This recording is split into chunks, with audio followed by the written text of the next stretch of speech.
मित्रांनो, स्वागत आहे आपणा सर्वांचं डबल ओ अकॅडमी पुणेच्या वतीने। शिक्षक अभियोग्यता चाचणीमध्ये मित्रांनो जो प्रमुख दिलेला विषय आहे तो म्हणजे अध्यापनाचं मानसशास्त्र। आणि अशा या अध्यापनाच्या मानसशास्त्रामध्ये प्रामुख्याने आपल्याला जे काही अनेक शास्त्रज्ञ होऊन गेले त्याच्यामध्ये वॅटसन असेल, क्रिक असेल, प्लेटो असेल, रुसो असेल किंवा आपल्याला दिलेला हा पॅव्लोव असेल, कोफलर असेल, या अनेक मानसशास्त्रज्ञांनी मित्रांनो प्रामुख्याने वर्ग अध्यापन करत असताना शिक्षकाला कशा पद्धतीचं अध्यापन करणं गरजेचं आहे किंवा बालकाचा जर तुम्हाला परिपूर्ण विकास करायचा असेल तर बालकाचा परिपूर्ण विकास करत असताना वर्ग अध्यापनामध्ये कोणत्या अध्यापन पद्धतीचा आपण त्या ठिकाणी आधार घेतला पाहिजे, जेणेकरून एकतर प्रभावी अध्यापन होईल, सोबतच विद्यार्थ्याच्या बुद्धीचा विकास होईल आणि देशाचे जे काही आदर्श नागरिक आहेत हे देशाचे आदर्श नागरिक घडवण्यासाठी ज्या शिक्षकांचा आधार घेतला जातो, ज्या गुरूंचा त्या ठिकाणी आधार घेतला जातो, ते ठरलेलं जे त्यांचं उद्दिष्ट आहे ते उद्दिष्ट पण त्या ठिकाणी पूर्ण होईल। प्रामुख्याने मित्रांनो एक लक्षात घ्या, आपल्याला बालमानसशास्त्र असेल किंवा अध्ययन अध्यापनाचं मानसशास्त्र आहे या दिलेल्या विषयामध्ये आपल्याला बालकाच्या संदर्भातच पूर्ण माहिती दिलेली आहे। सोबतच शिक्षकी पेशा आचरल्याच्या नंतर शिक्षकाच्या अंगी कोणते गुण असणं गरजेचं आहे, जेणेकरून समाजामध्ये असलेल्या प्रत्येक घटकाशी शिक्षकाची त्या ठिकाणी नाळ जोडलेली असते। आणि शिक्षक हा असा एकमेव समाजशील प्राणी आहे की या समाजशील प्राण्याच्या माध्यमातून समाजावरती चांगले संस्कार केले जातात, समाजामधून त्या ठिकाणी एक आदर्श पिढी घडवली जाते। पॅव्लोव नावाचा हा जो दिलेला रशियन शास्त्रज्ञ आहे, या रशियन शास्त्रज्ञाने प्रामुख्याने एका बाजूला अमेरिकेमध्ये वर्तनवादाचा प्रभाव जास्त होता आणि दुसऱ्या बाजूला याच वर्तनवादाच्या संदर्भात पॅव्लोवने रशियामध्ये संशोधन सुरू केलं होतं। म्हणजे एका बाजूला अमेरिकेमध्ये संशोधन चालू आहे, एका बाजूला रशियामध्ये संशोधन चालू आहे। या रशियामध्ये जन्मलेला हा इव्हॉन पॅव्लोव हा जो शरीर विज्ञान शास्त्रज्ञ आहे, शरीर विज्ञान शास्त्रज्ञ मित्रांनो, आणि या शरीर विज्ञान शास्त्रज्ञाचा जन्म 1849 मध्ये झालेला आहे आणि या व्यक्तीचा मृत्यू 1936 मध्ये झालेला आहे। म्हणजे हा जो काही त्याचा दिलेला कालखंड आहे, या दिलेल्या कालखंडामध्ये त्याने अध्ययन अध्यापनाच्या मानसशास्त्राच्या संदर्भात वर्ग अध्यापन असेल किंवा एक आदर्श शिक्षक कसा असला पाहिजे, जेणेकरून आदर्श शिक्षक जर एक प्रभावी व्यक्तिमत्व असेल तर या प्रभावी व्यक्तिमत्वाला अध्यापन करत असताना जर काही कृत्रिम उत्पत्त्या आहेत, कृत्रिम ज्या काही अध्यापनाच्या पद्धती आहेत, याची जर जोड त्याने घेतली तर 100% तुम्हाला जे काही तुमचं ठरवून दिलेलं उद्दिष्ट आहे त्या उद्दिष्टापर्यंत जाण्यासाठी त्याची मदत होणार आहे, याची पूर्ण माहिती त्यांनी आपल्या या उपपत्तीमध्ये दिलेली आहे। प्रामुख्याने मी या ठिकाणी आपल्याला महत्त्वपूर्ण ज्या बाबी आहेत त्या महत्त्वपूर्ण बाबी म्हणजे इव्हॉन पॅव्लोव हा शरीर विज्ञान शास्त्रज्ञ, त्याचा जन्म 1849 ते 1936 हा त्याचा दिलेला कालखंड आहे। मित्रांनो, पॅव्लोवने कोणती उपपत्ती मांडली तर अभिजात अभिसंधान ही उपपत्ती त्याने मांडलेली। अभिजात अभिसंधान, संधान म्हणजे मित्रांनो जोडण्याचं काम करणे बरं का। तर या ठिकाणी अभिजात अभिसंधान ही उपपत्ती या पॅव्लोवने मांडलेली। प्रामुख्याने ज्यावेळेस त्याने आपल्या प्रयोगशाळेमध्ये प्रयोग करायला सुरुवात केली त्यावेळेस प्रयोगशाळेमध्ये प्रयोग करत असताना त्याला एका बाजूला एका कुत्र्याला ठेवावं लागलेलं आहे आणि एका बाजूला त्याला एक घंटा त्याने ठेवलेली। प्रामुख्याने एक लक्षात घ्या, ज्यावेळेस प्रयोगशाळेमध्ये एका पाळीव प्राण्याच्या समोर म्हणजे एका कुत्र्याच्या समोर त्याने एक भली मोठी घंटा बांधली आणि घंटा बांधल्याच्या नंतर त्याने त्या घंटेच्या समोर त्या कुत्र्याला त्या ठिकाणी उभा केलेलं आहे आणि कुत्र्याला उभा केल्याच्या नंतर ज्यावेळेस त्याच्या समोर ती बेल वाजवली जाते, ज्यावेळेस त्याच्या समोर ती घंटा वाजवली जाते, त्यावेळेस घंटा वाजवल्याच्या नंतर हा कुत्रा प्रत्येक क्षणी घंटा वाजल्याच्या नंतर त्या घंटेकडे पाहतोय। पण एक वेळ अशी येते की ज्यावेळेस घंटा वाजते त्याच वेळेस त्या कुत्र्याच्या समोर अन्नाची थाळी ठेवली जाते। या ठिकाणी तुम्हाला दिसून येईल की इथं मी घंटा ठेवलेली आहे, इथं पाळीव प्राणी दिलेला कुत्रा आणि या ठिकाणी तुम्हाला थाळी दिलेली आहे। मी ज्यावेळेस ही बेल वाजवतोय त्यावेळेस बेल वाजवल्याच्या नंतर या पॅव्लोवने या कुत्र्याच्या समोर एक अन्नाची थाळी पाठवून दिली आणि अन्नाची थाळी पाठवून दिल्याच्या नंतर ज्यावेळेस अन्न ते कुत्रं पाहतं त्यावेळेस अन्न पाहिल्याच्या नंतर या प्राण्याला त्याच्या तोंडामध्ये असलेली जी काही लाळ आहे ती लाळ खाली त्या ठिकाणी स्रावायला सुरुवात होते। प्रामुख्याने एक लक्षात घ्या की इथं दिलेल्या या उपपत्तीमध्ये त्यांनी एकच गोष्ट सांगण्याचा प्रयत्न केलेला आहे की जर तुम्ही एक योग्य सवय लावत असाल, एक जर योग्य सांगड घालत असाल तर घातलेली सांगड जर अचूक असेल तर त्याचा परिणाम हा 100% त्या ठिकाणी त्या व्यक्तीवरती होत असतो, त्या बालकावरती होत असतो।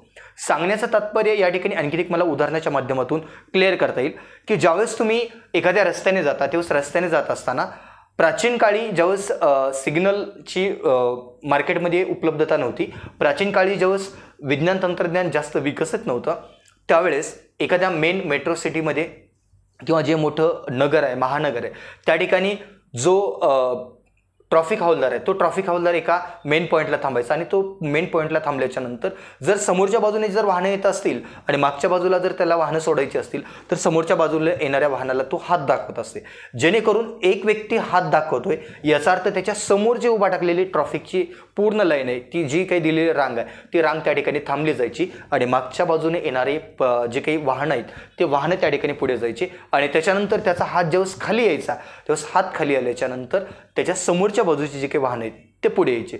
आता या ठिकाणी प्रामुख्याने एक लक्षात घ्या, इथं मी जे तुम्हाला सांगितलेलं उदाहरण आहे या उदाहरणामध्ये सिग्नलवरती लावलेला लाल दिवा, हा सिग्नलवरती लावलेला लाल दिवा, हा लाल दिवा म्हणजेच मित्रांनो त्या ठिकाणी ट्रॉफिक हवालदार असणार आहे. कारण ट्रॉफिक हवालदार ज्यावेळेस हात करतोय त्यावेळेस त्या ठिकाणी वाहनं थांबवली जातात.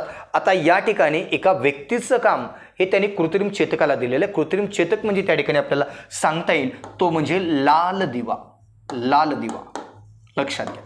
आणि हा लाल दिवा काय करतोय, ज्यावेळेस त्याचा ठरलेला टायमिंग आहे त्या ठरलेल्या टायमिंगमध्ये तो लागतोय आणि ज्यावेळेस त्याचा टायमिंग संपतो त्यावेळेस हा लाल दिवा त्या ठिकाणी बंद होतो आणि या ठिकाणी मित्रांनो हा हिरवा दिवा लागतो.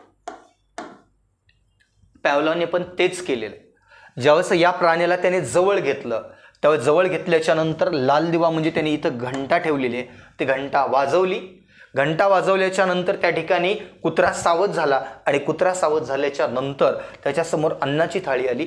अन्नाची थाळी येता क्षणी त्याच्या तोंडामधून लाळ पाजरायला सुरुवात झाली. क्लिअर आहे. म्हणजे मला इथं सांगता येईल हा कृत्रिम चेतक आहे. कुत्र्याच्या तोंडामध्ये असलेली लाळ हा नैसर्गिक प्रतिसाद, नैसर्गिक प्रतिसादाला कृत्रिम प्रतिसादाची जोड देणे आणि त्या ठिकाणी काही कालावधीच्या नंतर नैसर्गिक चेतक बाजूला काढणे आणि त्या ठिकाणी कृत्रिम चेतकासोबत त्याची सांगड घालून देण्याचं काम या पॅव्लॉवने केलेलं आहे. आणि याच्या माध्यमातूनच पॅव्लॉवने याच उपपत्तीच्या माध्यमातून, याच साधक अभिसंधान उपपत्तीच्या माध्यमातून वर्ग शिक्षकाला किंवा अध्यापन करणाऱ्या शिक्षकाला त्याने मानसशास्त्रामध्ये एक उपपत्ती दिलेली आहे आणि ह्या उपपत्तीचं नाव आहे मित्रांनो अभिजात अभिसंधान.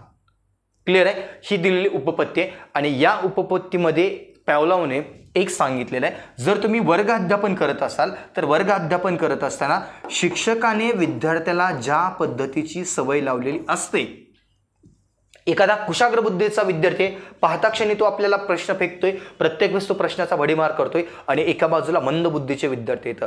मंद बुद्धीचे विद्यार्थी काहीच विचारत नाहीत, काहीच बोलत नाहीत, ते शांत आहेत. तर मंद बुद्धीच्या विद्यार्थ्याची सांगड जर तुम्ही कुशाग्र बुद्धीच्या विद्यार्थ्याला काही कालावधीसाठी जर घालून दिली तर साहजिकली त्याचा परिणाम हा त्या मंदबुद्धीच्या विद्यार्थ्यावरती होईल आणि तो मंदबुद्धीचा विद्यार्थी आपला वर्गमित्र, आपला सहकारी, आपला क्लासमेट, आपला सवंगडी हा चांगल्या पद्धतीने अध्यापन करतोय, अध्ययन करतोय, शिकतोय, पुढे जातोय याची 100% त्याला कुठेतरी नाळ जुळणार आहे आणि त्याचा पण विकास होऊ शकतो. हे त्यांनी अभिजात अभिसंधान उपपत्तीच्या माध्यमातून मित्रांनो त्यांनी त्या ठिकाणी दाखवून दिलेले.